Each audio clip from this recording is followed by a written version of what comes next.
నమస్తే. ఇన్నాళ్ళు నన్ను సపోర్ట్ చేస్తూ, ఎంకరేజ్ చేస్తూ మీ ప్రేమని నాకు అందిస్తున్న ప్రతి ఒక్కరికి కృతజ్ఞతలు. అలాగే ఈ వీడియో కూడా ఖచ్చితంగా మీకు ఉపయోగపడుతుంది. లైక్, షేర్ అండ్ సబ్స్క్రైబ్ చేసి మీ సపోర్ట్‌ని నాకు అందించండి. అలాగే ఈ వీడియో పట్ల మీకున్న అభిప్రాయాన్ని కామెంట్ సెక్షన్‌లో కామెంట్ చేసి తెలియజేయండి. ఇప్పుడు వీడియోని చూద్దాం. నమస్తే. Welcome to our channel. నేను పద్మిని. ప్రస్తుతం మనతో పాటు ప్రముఖ ఆధ్యాత్మికవేత్త, ఆస్ట్రోన్యూమరాలజిస్ట్, వేదిక్ వాస్తు స్పెషలిస్ట్, శ్రీ విద్య మరియు హనుమత్ ఉపాసకులు బ్రహ్మశ్రీ డాక్టర్ సిస్లా జయశంకర్ గారు మనతో పాటు ఉన్నారు. మాట్లాడదాం. సార్ నమస్తే సార్. అమ్మా నమస్కారం అమ్మా. ఆయుష్మతి బాగున్నారా సార్? చాలా బాగున్నాం. సార్, ఆర్థిక పురోగతి కోసమే రకరకాల మార్గాలు వెతుక్కోవటం కానీ, ఎట్లా ఆర్థికంగా ఎలా మనం పుంజుకుంటాము, ఎట్లా ఈ ఆర్థిక పరమైనటువంటి సమస్యల్ని అధిగమిస్తాము అని చాలా మంది ఇదే సమస్యతో ఇబ్బంది పడుతున్నారు సార్. ఎన్నంటే ఎప్పటికప్పుడు ఎన్ని చెప్తున్నా కూడా ఇదే సమస్య. వ్యక్తిత్వ వికాసం కూడా జరిగి డెఫినెట్లీ కదా, ప్లానింగ్ ఉండాలి. ప్లానింగ్ లేకుండా మనం ఎన్ని చేసినా కూడా అది డెఫినెట్గా బెడిసి కొడుతుంది. ఎన్ని పరిహారాలు చేసినా అది వేస్ట్ అవుతుంది. ఎనీవేస్, ప్లానింగ్ కరెక్ట్గా ఉండి అయినప్పటికీ మేము ఇబ్బందులు పడుతున్నాం అనే వాళ్ళ కోసం ఏదైనా మంచి మార్గం చూపిస్తారా సార్? తప్పకుండా అమ్మా. ఇప్పుడు పరిహారాలు చేస్తున్నాము కరెక్టే, కానీ ఇప్పుడు మనం మన ఇంటికి ఒకళ్ళని ఎవరినన్నా పెద్దవాళ్ళని పిలుస్తున్నాం అనుకోండి. ఇప్పుడు సపోజ్ మన ఇంట్లో ఒక వివాహానికి నిశ్చయం చేసుకున్నాం, అప్పుడు మన ఇల్లు ఎలా డెకరేట్ చేసుకుంటాం? అందంగా. అట్లాగే లక్ష్మీదేవిని మనం కావాలి, ఇప్పుడు ఆర్థిక పురోభివృద్ధి జరగాలి అంటే లక్ష్మీదేవి మన ఇంట్లోకి రావాలి. లక్ష్మీదేవి మన ఇంట్లోకి రావాలంటే అందుకు తగిన వాతావరణం ఆ ఇంట్లో కనబడాలి. ఏంటి ఆ వాతావరణం లేకుండా, శుచి శుభ్రత లేకుండా, సరిగ్గా అంటే ఇప్పుడు ఈ రోజుల్లో ఏమైపోయిందంటే ఎవరికి వాళ్ళు బిజీ ఉండటంతో ఇల్లు సర్దాలంటే ఏ అర్బన్ క్లాబ్ వాడిని పిలిచే చేయించుకోవడమే తప్ప ఎవరికి వాళ్ళు ఇంట్లో ఉండి చేసుకునే గృహిణులు వాళ్ళు కూడా బయటకు వెళ్ళి ఉద్యోగాలు చేయడంతో ఎన్నేం చేయగలుగుతారు. సో అందువల్ల మెయిన్ ప్రధానంగా ఇంట్లో వాతావరణాన్ని మనం ఎట్లా ఉందనేది చూసుకోవాలి. మన పెద్దవాళ్ళు ప్రతిదానికి మనకి చెప్తూనే ఉన్నారు, కానీ మనం ఏంటంటే అవి పాటించం. నిద్ర లేవంగానే అరిచేతుల్ని రెండు రాసుకొని దానికి ఒక శ్లోకం చెప్పారు, కరాగ్రే వసతి లక్ష్మి అని. ఆ శ్లోకాన్ని చదువుతూ రెండు అరిచేతుల్ని మొహానికి రుద్దుకొని పొద్దున్నే లేవగానే దేవుడు మొహం చూడమన్నారు, అమ్మవారి మొహం చూడమన్నారు. ఇవన్నీ చెప్తూ ఉన్నారు కదా. ఇంట్లో ఇవి ఏవైతే చెప్తూ ఉన్నారో మన సనాతన ధర్మంలో ఏమేమి చెప్తున్నారో వాటిని బుర్రకెక్కించుకొని అమలుపరచడం మొదలు పెట్టాలి. మన కళ్ళు తెరిస్తే చూసేది ఫోన్ ని. సో ఆ ఫోన్ లో ఏం కనపడుతుంది తెలియదు పొద్దున్నే. అవును, ఏదైనా కనపడచ్చు, ఏవైనా కనపడచ్చు. ఇఫ్ ఐఎమ్ నాట్ అంటే ఈ పాయింట్ ఇక్కడ సందర్భం కాబట్టి చెప్తున్నా. నేను పొద్దున్న లేవగానే చూసేది ఈ మెసేజ్. ఎందుకంటే మీరు ఆ రోజుకి సంబంధించి చక్కగా అమ్మవారు కానీ లేకపోతే ఆంజనేయ స్వామి కానీ ఫొటోస్ వస్తూ ఉంటాయి. అలాగే పంచాంగం కూడా పంపిస్తూ ఉంటారు. సో ఫస్ట్ చూసేది మీ మెసేజ్. సో పొద్దున్నే కాస్త దేవుడు మొహం చూడటం, పొద్దున్నే కాస్త మూడు మంచిగా పెట్టుకొని ఇది చేసుకోవడం. ముఖ్యంగా అమ్మ, ఇంట్లో చెత్తా చెదారం, విరిగిపోయిన వస్తువులు, పాడైపోయిన వస్తువులు, వీటిని ఎప్పటికప్పుడు శుభ్రం చేస్తుండాలి. ఎవరికైతే ఆర్థికాభివృద్ధి కావాలి, మా ఇంట్లో ధనం ప్రవాహంలా జరగాలి, లక్ష్మీదేవి మా ఇంట సిరులు తొణికిసలాడించాలి, మా ఇంట్లో సిరుల పంట పండాలి అని అంటే అంత జరగకపోయినా మీరు ఇబ్బంది పడినటువంటి ధనం మీకు వస్తే బాగుంటుంది కదా.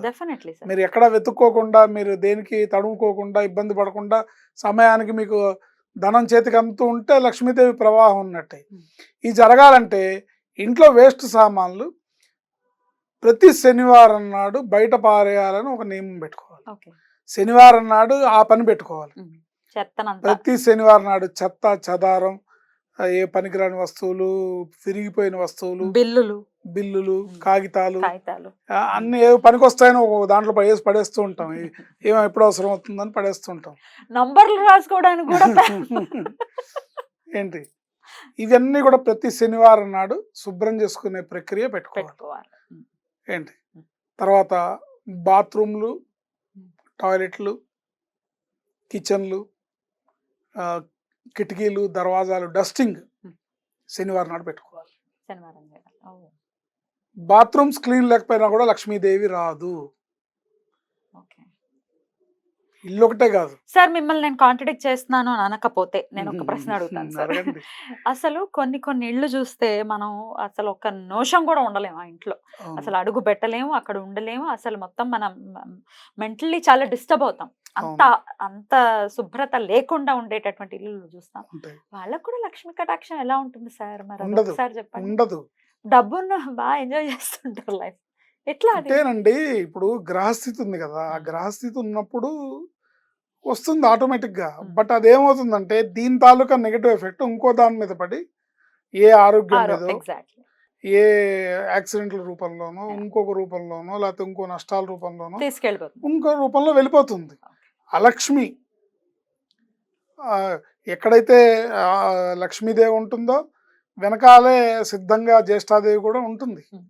సో మనం ఏం చేయాలంటే ప్రతి శనివారం నాడు ఎవరికైతే ఆర్థిక పురోభివృద్ధి కావాలని గట్టిగా కోరుకుంటామో శనివారం నాడు ఇంట్లో బాత్రూమ్లు టాయిలెట్స్ క్లీన్ చేసుకోవడము, డస్టింగ్ చేసుకోవడము, కిటికీలు దర్వాజాలు క్లీన్ చేసుకోవడము, ఈ పని పెట్టుకోవాలి. సో పనికిరాని సామాన్లు బయట పడేసే పని పెట్టుకోవాలి. ఇలా పెట్టుకుంటూ ఉంటే నెమ్మది నెమ్మదిగా లక్ష్మీదేవి మీ ఇంటికి రావడానికి కావాల్సిన వాతావరణం ఆ ఇంట్లో ఏర్పడుతుంది. ఇట్లా మీరు చేస్తూ ప్రతి వారం కంపల్సరీ చేస్తూ ఉండాలి. చేస్తుంటే ఏర్పడుతుంది. అట్లాగే ప్రతి శుక్రవారం నాడు ఒక 6 లవంగాలు చేతిలో పట్టుకొని శ్రీం శ్రీ అయి నమః, శ్రీం శ్రీ అయి నమః అనే మంత్రం మీ శక్తి కొలది అంటే 108 సార్లు కనీసం చేసి ఈ లవంగాలు అమ్మవారి దగ్గర పెట్టాలి. ఓకే.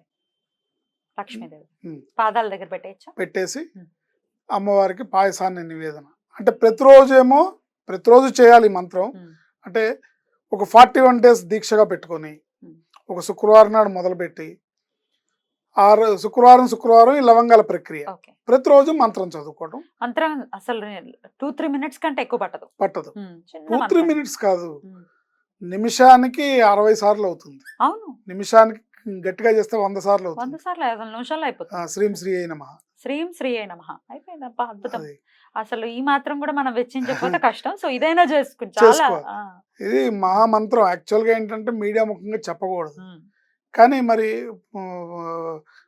ప్రజలు బాధపడుతున్నారు కాబట్టి సరే ఇది మనం చెప్పినా కూడా అందరికి మైండ్లోకి వెళ్ళదు. ఎవరికి అమ్మవారి అనుగ్రహం ఉంటే వాళ్ళకి వెళ్తుంది, అందరికి వెళ్ళదు. సో ఇది మహామంత్రం. ఇది చిన్నదైనా కూడా ఆటం బాంబు లాంటి మంత్రం ఇది.